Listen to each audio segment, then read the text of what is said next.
Inflation has started to move up now, we think partly in response to tariffs, and there may be a delay in further progress over the course of this year.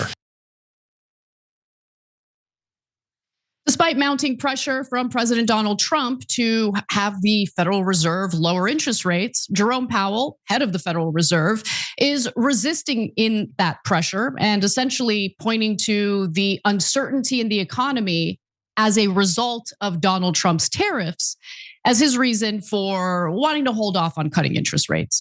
Now, it wasn't just the fact that Donald Trump's tariffs have kind of caused chaos in the economy.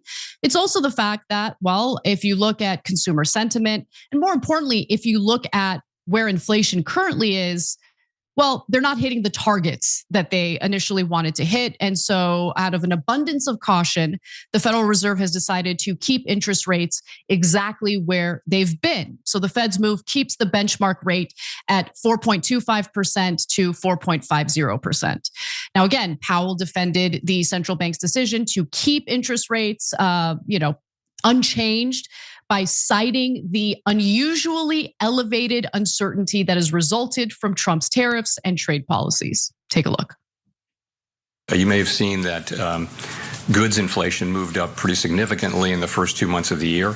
Trying to track that back to actual tariff increases, given what was tariffed and what was not, very, very challenging. So some of it, the answer is clearly some of it. A good part of it is coming from tariffs. And look, financial institutions, Wall Street types, people like Trump, they love the sugar high from those interest rate cuts. They love the cheap money. They love it so much. I mean, without the cheap money, how are we going to get the overly inflated assets in the stock market?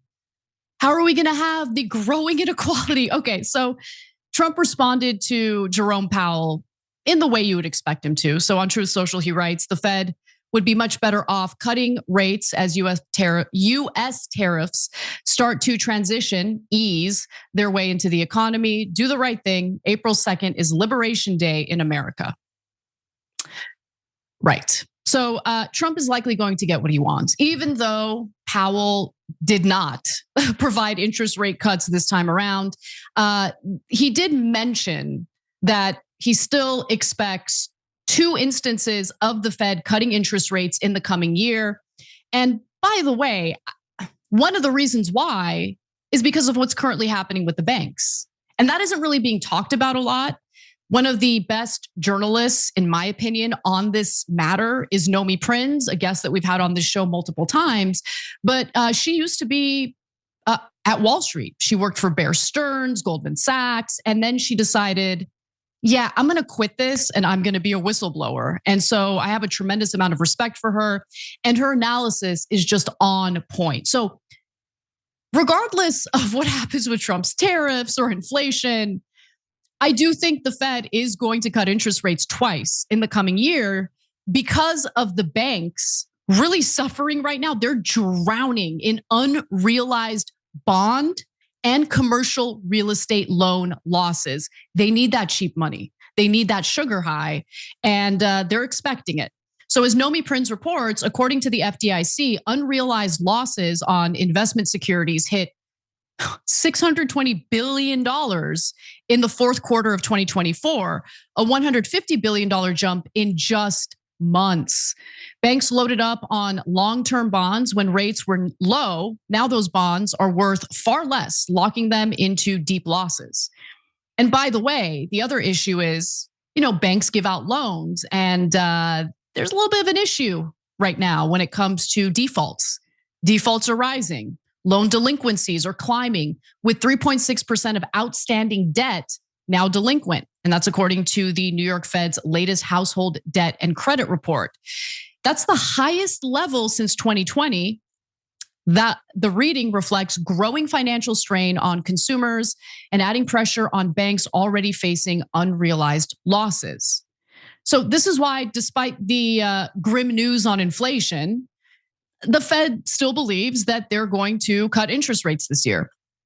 And Nomi Prinz is predicting that there will be 100 basis points of cuts in this coming year. So the obvious reason is the slowing US economy, The hidden reason, again, the banks. Markets are desperate for cheaper money. Wall Street needs an adrenaline shot. On top of that, the Fed doesn't want to deal with a banking crisis. And so that's really the hidden and main reason why the Fed is likely going to cut interest rates in the coming year on 2 different occasions by as much as 100 basis points, because they don't want a financial collapse. They don't want to deal with the banking crisis, and that the banks are in a lot of trouble right now. If you listen to their earnings calls, they're freaking out. This economy is run on cheap money. And the second you try to correct that, things start falling apart. And by the way, of course, ordinary American workers are drowning in debt. Consumer debt is at an all-time high. Auto loan delinquencies, defaults have risen significantly because a lot of those auto loans happen to be subprime loans. Things are not good at all, economically speaking. And I know we all like to point to one president or one administration that's at fault for this, but things really became like detached from reality in our economic system following the 2008 economic collapse, the quantitative easing, I should say, that took place following the 2008 economic collapse. Like the Fed's response to the economic collapse was, give the banks cheap money, give them cheap money. And that distorted the market in many ways. That led to asset bubbles that haven't really popped yet. I don't know if they ever will, considering the fact that the Fed just keeps printing money. So this is not, in my opinion, the right solution to the problem that this economic system faces. But nonetheless, we'll get interest rate cuts and people will load up on more debt, including, corporations. We'll see all sorts of weird distortions in the economy as a result. Also, the central bank approved plans to slow the reduction of its $6.8 trillion asset portfolio. Beginning in April, the Fed will allow $5 billion in Treasury securities to mature every month without reinvesting the proceeds into new securities. And that's down from the current pace of $25 billion. So they're slowing the tightening that they had previously committed to. And if you don't know what that all means, let me explain.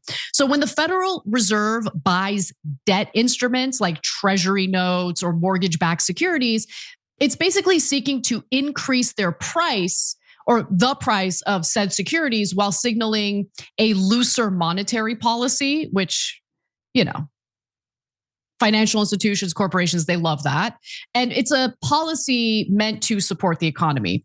On the other hand, when the Fed sells these assets, it's considered a policy tightening approach that constrains financial conditions and asset values. But if you think this is monetary tightening by the Fed, what they're saying about allowing $5 billion in Treasury securities to mature every month, you should rethink that notion. Because again, as Nomi Prinz mentions, the Fed is sitting on a $6.7 trillion book of assets, of which 4.2 trillion in treasuries is in treasuries. Realistically, $5 billion or $0 is pretty much the same thing when you consider like the grand scheme of these numbers here, right? When you're talking about $6.7 trillion, $5 billion a month is really not that big of a deal. And as she notes, optics called and the Fed seemingly answered. So it's really just about optics, that this isn't real monetary tightening at all. So there you have it. If you're looking forward to lower interest rates, great. If you think those lower interest rates will make it easier for you to buy a home, you're wrong, because that will almost definitely lead to bidding wars. That'll drive up the price of housing. Lower interest rates is not the best solution for this, housing market that's crippling a lot of first-time home buyers. Now, low interest rates when it comes to your mortgage is great. I'm not completely discounting that. We need to build houses. That's what's leading to the increase of housing costs. And lowering interest rates is only going to bring back the era of bidding wars. So regardless of what happens with the Federal Reserve, I feel like ordinary Americans lose anyway. And at the end of the day, the Fed is not working on behalf of you. They're working on behalf of financial markets, financial institutions, and the banks, and they're ready for that cheap money. They'll probably get it. Every time you ring the bell below, an angel gets his wings. Totally not true, but it does keep you updated on our live shows. Every time you ring the bell below, an angel gets his wings. Totally not true, but it does keep you updated on our live shows.